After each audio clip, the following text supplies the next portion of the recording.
Selamat malam, para saudara kasih dalam Kristus. Selamat Paskah. Kita berjumpa lagi dalam masa Paskah ini, dan kita malam hari ini akan bersama-sama merayakan Paskah kebangkitan Kristus. Kita mengambil bacaan untuk kita kontemplasikan dari Injil Yohanes bab 20 ayat 19 sampai 29. Nah, para saudara kasih dalam Kristus, malah kita mengawali doa kita dengan doa pembuka.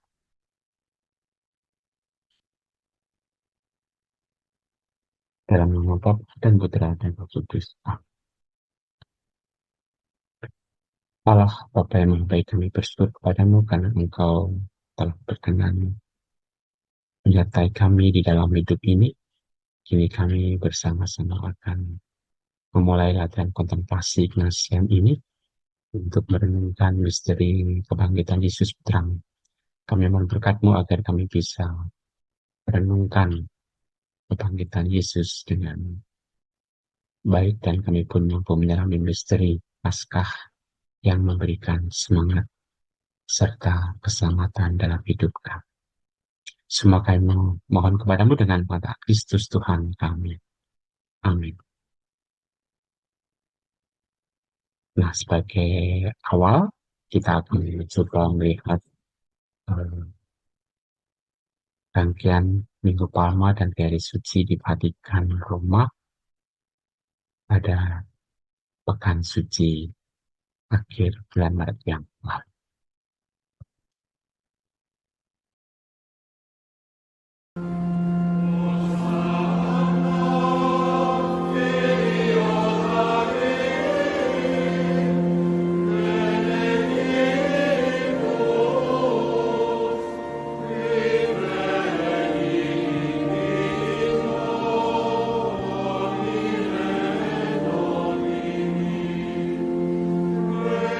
Benedici questi rami di olivo.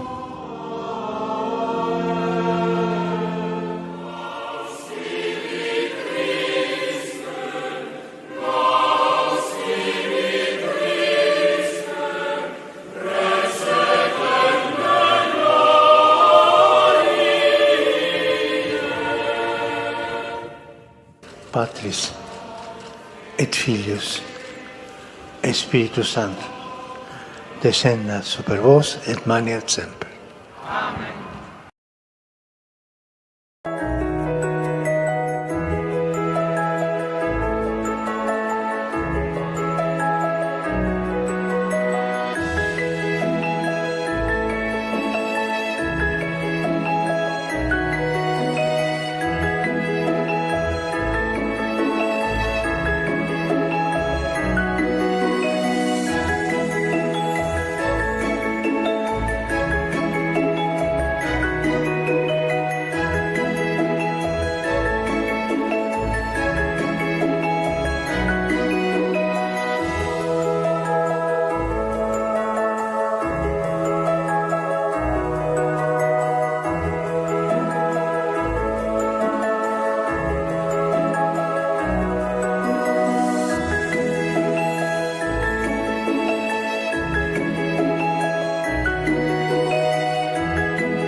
Deus misericors et fortis, qui bella conteris de primisque superbos, humanitates ad humano generi et lacrimas ignare festinantir arcere, ut omnes in veritate tui nominantur filii mereamur, per Christum Dominum nostrum.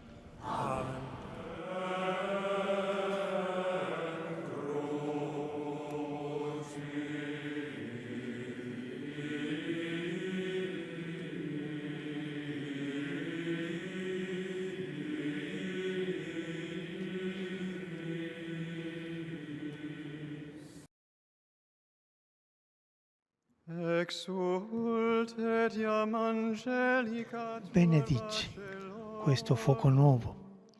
exultant divina mysteria, et pro tanti regis victoria. Lumen Christi.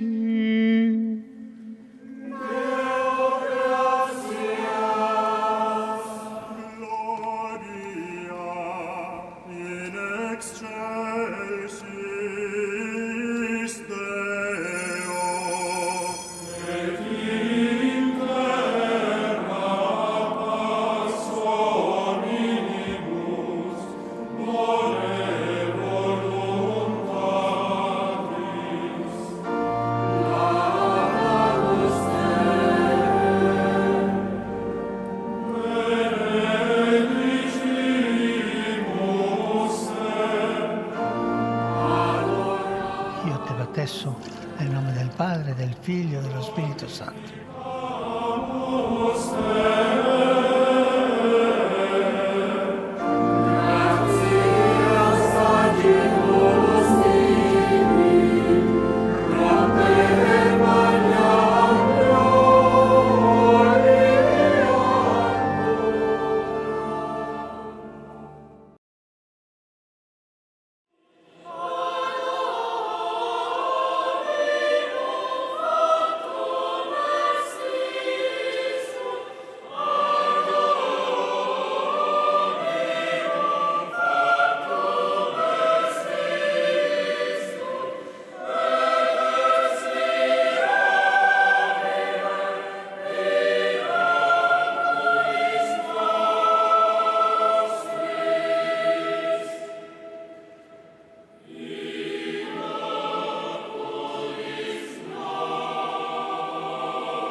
Patris et Filii et Spiritus Sancti descenda super vos et maniat semper.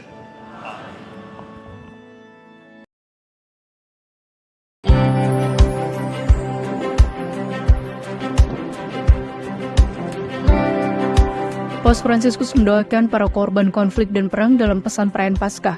Doa dan perhatian Paus tersebut menjadi inti dari Urbi et Orbi atau pesan kepada kota Roma dan dunia. Perayaan Paskah 2024 yang disampaikan dari Basilika Santo Petrus di Vatikan Minggu 31 Maret 2024. Pesan itu dibacakan Paus setelah dirinya memimpin Misa Paskah pada hari Minggu. Il mio pensiero va soprattutto alle vittime di tanti conflitti che sono in corso nel mondo, a cominciare da quelle di Israele e Palestina e in Ucraina. Cristo risorto apra una via di pace per le martoriate popolazioni di quelle regioni.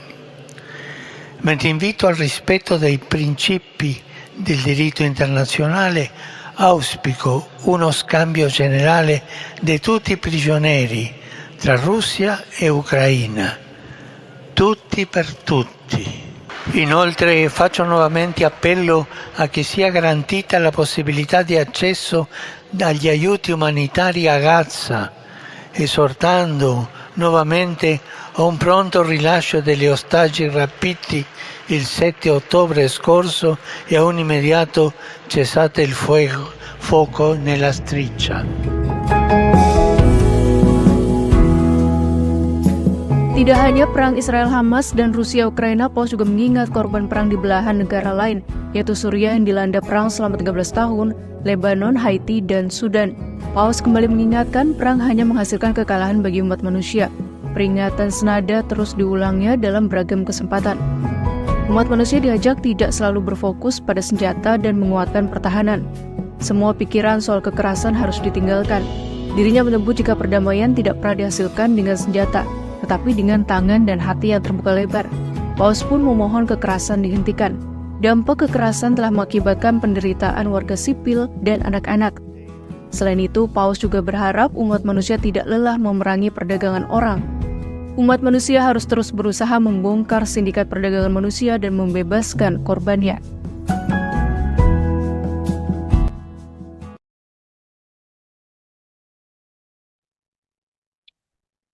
Begitulah suasana Paskah di Vatikan. Kita bersyukur untuk merayakan kebangkitan Kristus ini. Semoga kita juga mempunyai semangat yang baru di dalam menjalani hidup kita selanjutnya. Nah, sekarang malah kita bersama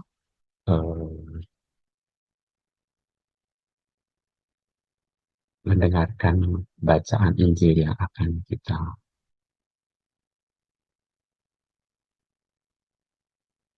renungkan pada malam hari ini.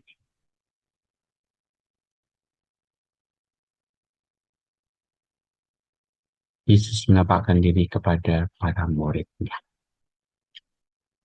Pembacaan dari Injil Yohanes bab 20 ayat 19 sampai 29. Ketika hari sudah malam pada hari pertama minggu itu, berkumpullah murid-murid Yesus di suatu tempat dengan pintu-pintu yang terkunci, karena mereka takut pada orang-orang Yahudi. Pada waktu itu datanglah Yesus dan berdiri di tengah-tengah mereka dan berkata, "Damai sejahtera bagi kamu." Dan setelah berkata demikian, dia menunjukkan tangannya dan lambungnya kepada mereka. Murid-murid itu bersukacita ketika mereka melihat Tuhan. Maka kata Yesus sekali lagi, "Damai sejahtera bagi kamu. Sama seperti Bapa mengutus aku, demikian juga sekarang aku mengutus kamu." Dan setelah berkata demikian, ia mengurusi mereka dan berkata, "Terimalah Roh Kudus, jikalau kamu mengampuni dosa orang, dosanya diampuni, dan jikalau kamu menyatakan dosa orang tetap ada, dosanya tetap ada." Tetapi Thomas, seorang dari ke-12 murid itu yang disebut Didimus, tidak ada bersama-sama mereka ketika Yesus datang ke situ. Maka kata murid-murid yang lain itu kepadanya, "Kami telah melihat Tuhan." Tapi Thomas berkata pada mereka, "Sebelum aku melihat bekas paku pada tangannya, dan sebelum aku mencucukkan jariku ke dalam bekas paku itu dan mencucukkan tanganku ke dalam lambungnya, sekali-kali aku tidak akan percaya." 8 hari kemudian murid-murid Yesus berada kembali dalam rumah itu dan Thomas bersama-sama dengan mereka. Sementara pintu-pintu terkunci, Yesus datang dan ia berdiri di tengah-tengah mereka dan berkata, "Damai sejahtera bagi kamu." Kemudian ia berkata kepada Thomas, "Taruhlah jarimu di sini dan lihatlah tanganku. Ulurkanlah tanganmu dan cucukkan ke dalam lambungku. Dan jangan engkau tidak percaya lagi, melainkan percayalah." Thomas menjawab dia, "Ya Tuhanku dan Allahku." Kata Yesus kepadanya, "Karena engkau telah melihat aku, maka engkau percaya. Berbahagialah mereka yang tidak melihat, namun percaya." Nah, pada setiap dasar Kristus, itulah kisah kebangkitan, penampakan kepada para murid, dan juga kepada Thomas secara khusus. Kita diajak untuk merenungkan bagaimana peristiwa kebangkitan Paskah selalu membuat para murid bersuka cita, mengalami damai sejahtera, dan mereka pun kemudian diutus untuk mewartakan kabar gembira ini kepada semua orang. Kita juga diutus untuk mewartakan Kristus kepada setiap orang yang kita jumpai dalam hidup kita ini. Dan juga seperti Thomas, kita pun mungkin kadang kurang percaya pada Yesus, pada penyerahan ilahi, tapi ya kita mohon rahmat, semoga dengan renungan ini kita pun semakin bisa berbahagia karena kita semakin percaya mengimani Yesus meskipun kita tidak melihatnya. Sekarang kita melihat bersama videonya. Pada hari Minggu itu juga ketika sudah malam, para murid berkumpul di sebuah rumah yang terkunci karena mereka takut pada para penguasa Yahudi. Lalu Yesus datang dan berdiri di situ. Damai menyertaimu. Sesudah berkata begitu, ia menunjukkan tangan dan lambungnya.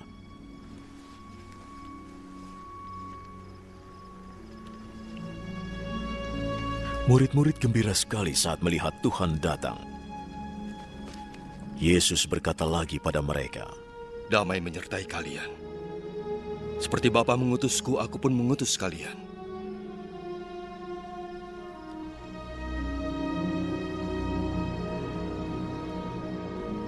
Lalu ia meniupkan nafas.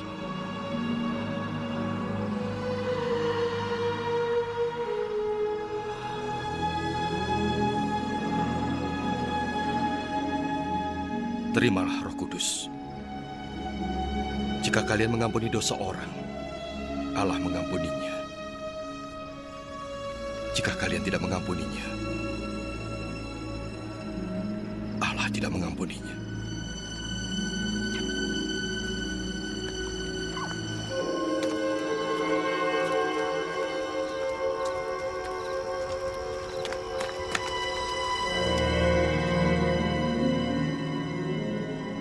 Salah seorang dari ke-12 murid, Thomas yang disebut si kembar, tidak ada ketika Yesus datang. Maka murid-murid lain memberitahukannya, kami telah melihat Tuhan. Jika aku belum melihat bekas luka karena paku pada tangannya, dan meletakkan jari pada luka itu, juga meletakkan tangan pada lambungnya, aku tidak percaya.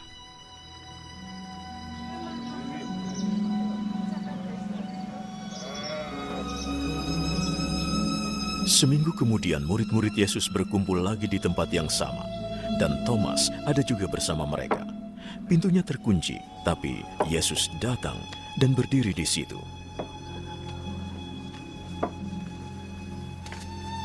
Damai menyertai kalian. Letakkan jarimu di sini dan lihatlah tanganku.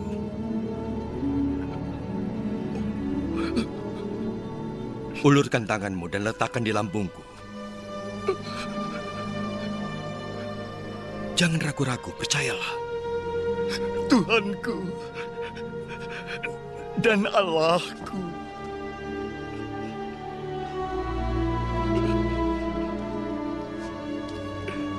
Kau percaya karena melihat aku. Berbahagialah orang yang percaya walau tidak melihatku.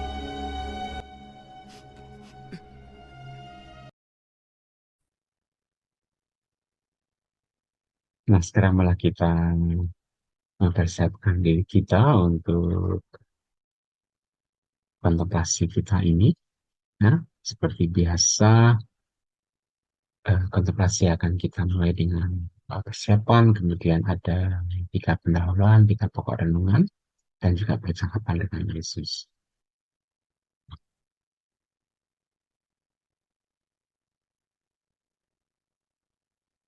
Pendahuluan yang pertama, kita ingat cerita yang kita kontemplasikan, yaitu Yesus yang menampakkan diri kepada para murid dan juga secara khusus kepada Thomas.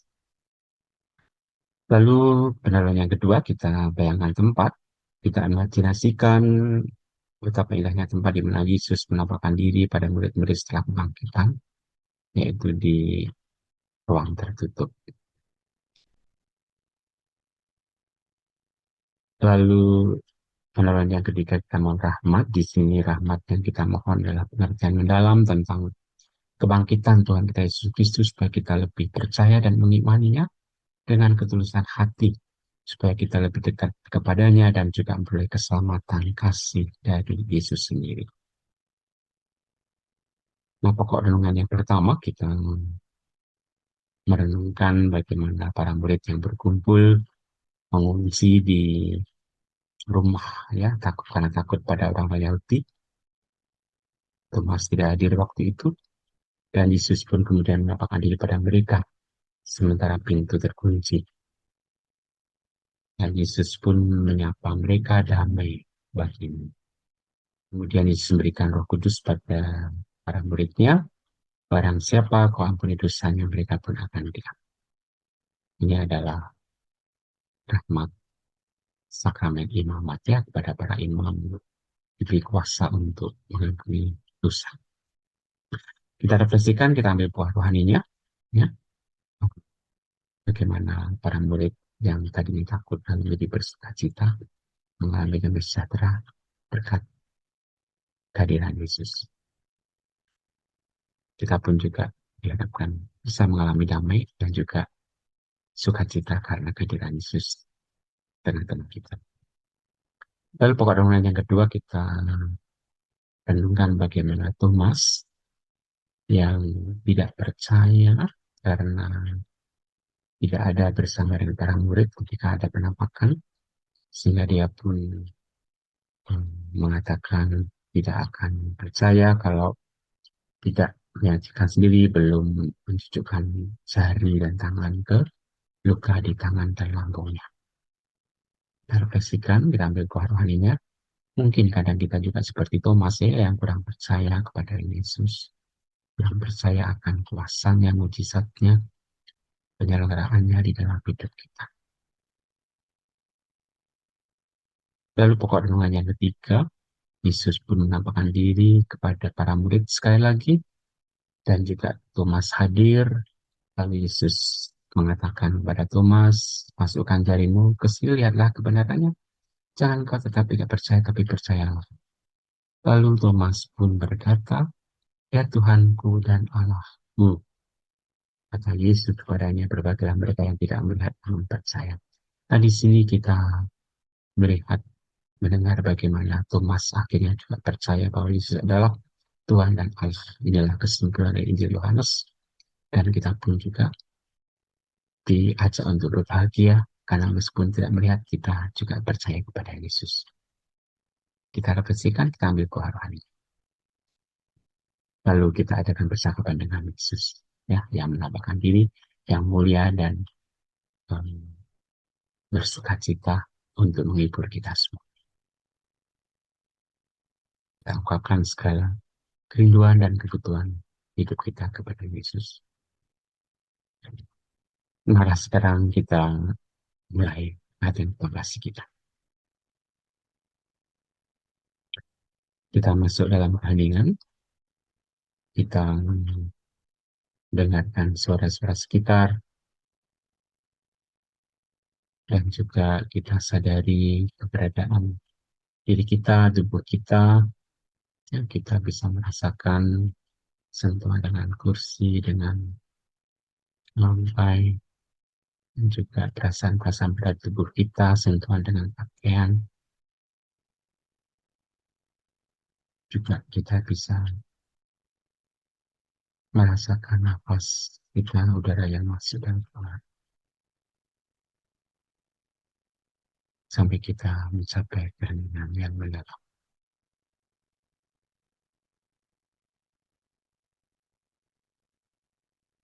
Kita rasakan kehadiran Tuhan dalam diri kita, di tengah-tengah kita.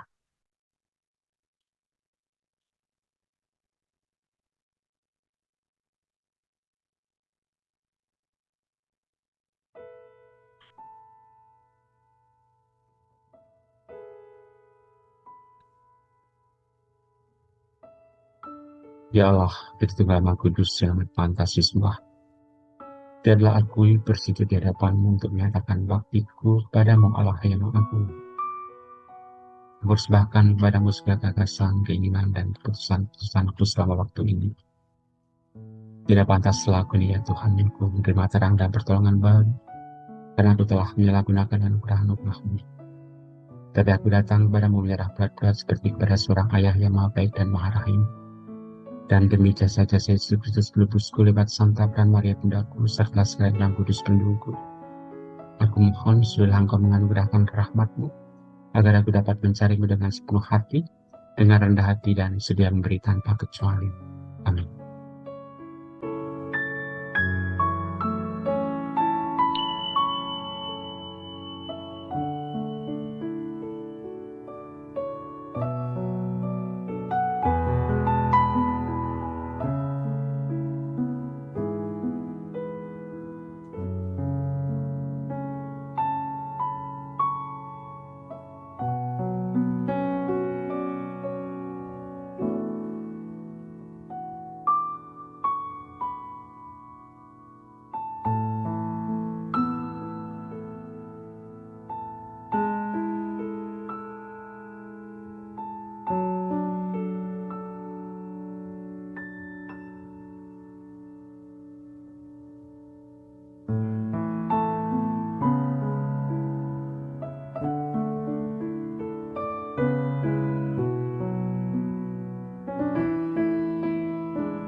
Marilah kita menutup pelatihan kontemplasi kita dengan doa yang diajarkan Yesus sendiri. Bapa kami yang ada di surga, dimuliakanlah namamu, datanglah kerajaanmu, jadilah kehendak-Mu di atas bumi seperti di dalam surga. Berilah kami rezeki pada hari ini, dan ampunilah kesalahan kami, seperti kami pun mengampuni yang bersalah kepada kami. Dan janganlah masukkan kami ke dalam pencobaan, tetapi bebaskanlah kami dari yang jahat. Amin. Nah, bagaimana renungan kita, kontemplasi kita kali ini? Semoga sungguh kita juga bisa semakin menyelami misteri Paskah kebangkitan Kristus, dan kita pun mampu untuk semakin mencintai Yesus yang bangkit, yang tetap hadir menyertai hidup kita sehari-hari. Sekarang kita lihat beberapa peringatan di bulan April ini.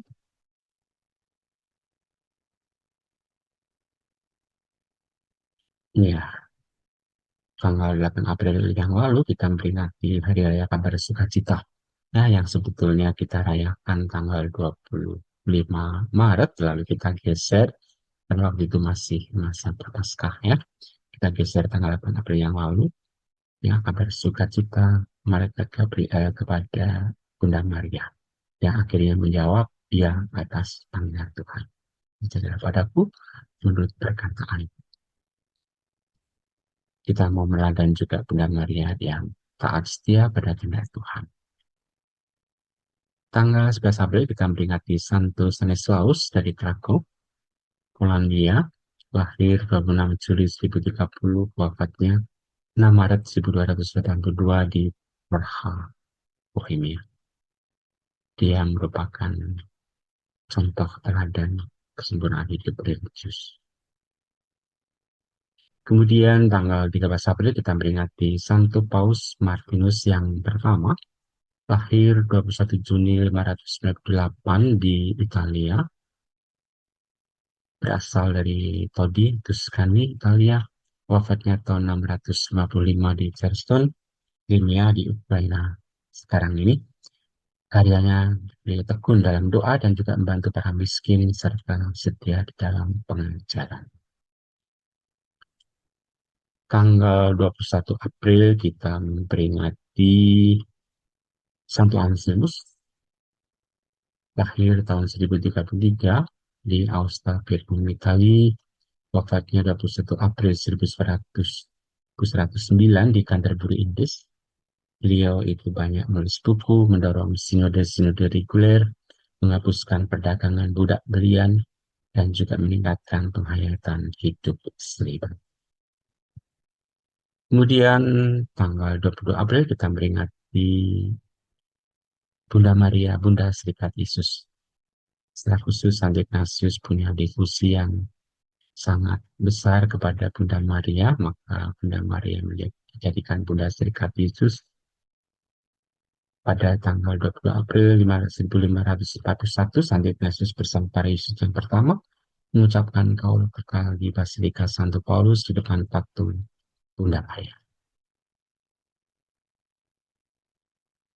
Kemudian tanggal 25 April kita memperingati Pesta Santo Markus Penginjil.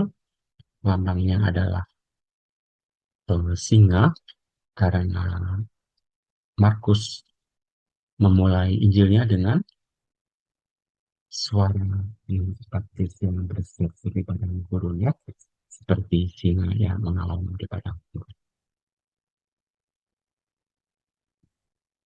Kemudian tanggal 27 April kita memperingati Santo Petrus Canisius, Jesuit, yang menjadi peletak dasar dari Katekismus Gereja Katolik. Ya. Lahir 1521 di Nijmegen, Belanda, wafatnya 21 Desember 1597 di Freiburg, Swiss. Karyanya beliau menjadi pengkhotbah yang ulung, menulis Katekismus Gereja yang pertama, dan menjadi teolog di dalam Konsili di Trente, dan sekaligus menjadi penasihat Dewan Paus. Kemudian tanggal 29 April kita memperingati Santa Katarina dari Siena, akhir 25 Maret 1397 di Siena, Tuscany, Italia. Lalu wafatnya 29 April 1380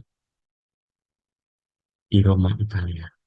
Karyanya, beliau dikaruniai stigmata, luka-luka Tuhan Yesus sendiri, dan juga membawa kembali banyak pendosa ke jalan Tuhan, termasuk mendamaikan raja-raja dengan gereja. Lalu tanggal 30 April kita memperingati Santo Paus Pius yang kelima, lahir 17 Januari 1904 di Bosco, Lombardi, Italia, wafatnya 1 Mei 1972 di Roma. Beliau adalah mahaguru filsafat dan teologi, menyederhanakan cara hidup kepausan di Vatikan, juga memperbaharui cara hidup ordo-ordo dan para imam pojok, memberantas korupsi yang terjadi di Roma dan juga negara kepausan Vatikan. Lalu juga menginstruksikan pendirian seminari di setiap keuskupan.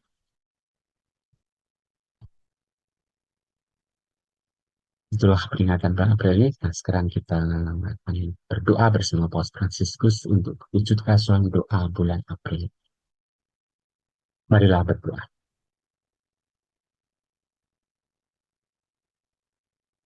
Allah Bapa yang baik, kami bersyukur untuk segala rahmat-Mu. Bersama dengan Paus kami, Paus Fransiskus, kami berdoa untuk wujud kasuhan doa beliau di bulan ini, yaitu wujud gereja universal. Semoga martabat dan nilai tinggi perempuan diakui di setiap budaya, dan semoga diskriminasi yang mereka alami di berbagai belahan dunia bisa segera diakhiri. Untuk ini kami mohon, kabulkanlah doa kami ya Tuhan.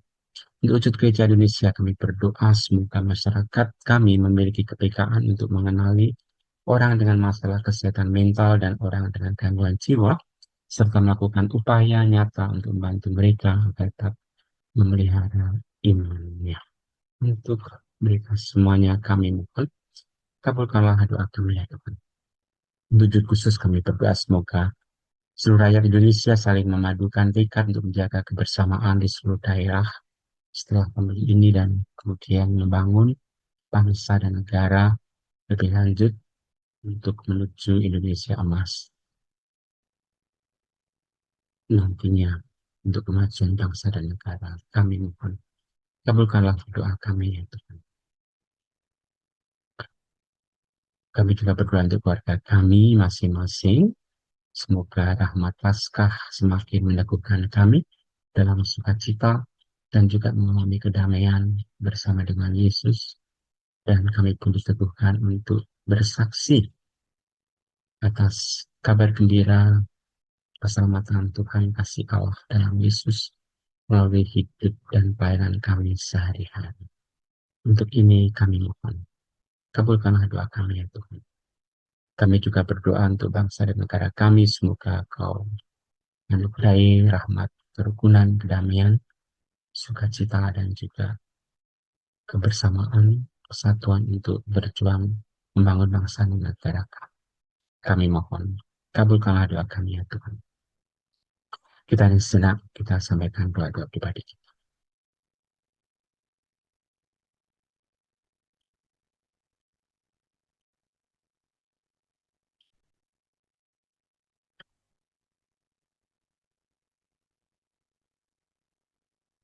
Demikianlah ya Bapa, doa-doa yang kami ajukan kepadamu. Kami bersyukur untuk segala rahmat-Mu, untuk kesempatan berlatih kontemplasi pada malam hari ini. Dan kami juga mohon berkat-Mu untuk usaha-usaha kami selanjutnya di dalam berlatih berkontemplasi, dan juga untuk melaksanakan ajaran-Mu, kehendak-Mu, mengkonkretkan buah-buah rohani doa kami dalam hidup kami sehari-hari, dalam pelayanan dan keputusan.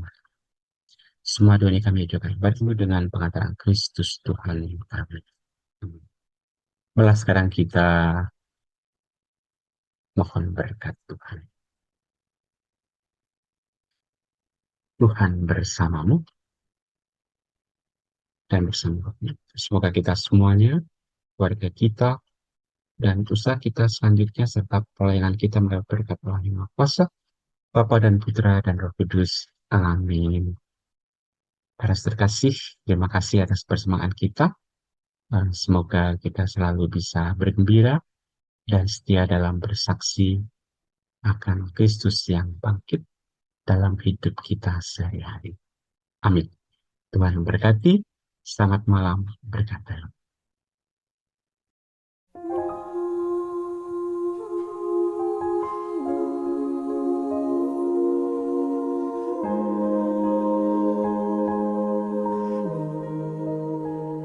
There's a peace I've come to know,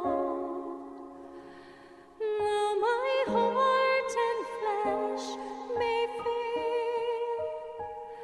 There's an anchor for my soul. I can say it is well. Jesus has overcome, and the grave is overwhelmed. The victory is won. He is risen from the dead, and I will rise when He calls my name. No more sorrow, no more pain. I will rise on eagle's wings before my God, fall on my knees and rise. I will rise.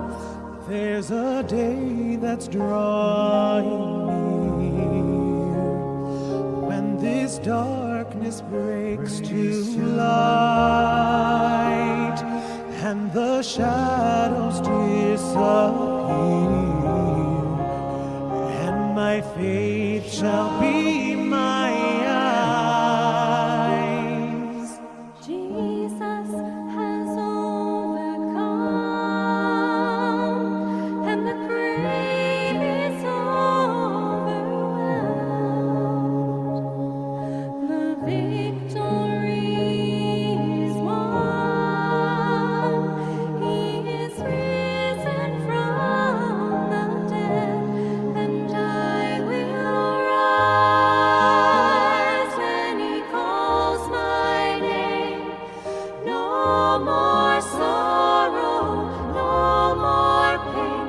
I will rise on eagle's wings before my God, fall on my knees and rise.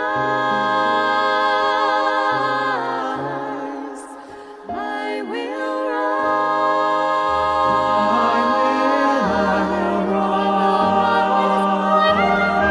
rise. And I hear the voice of many angels sing, worthy is the Lamb. And I hear the cry of every longing heart, worthy is the Lamb. And I hear the voice of many angels sing, worthy is the Lamb. And I hear the cry of every longing heart, worthy is the Lamb, worthy is the Lamb. I will rise when He calls my name. No more sorrow, no more pain. I will rise.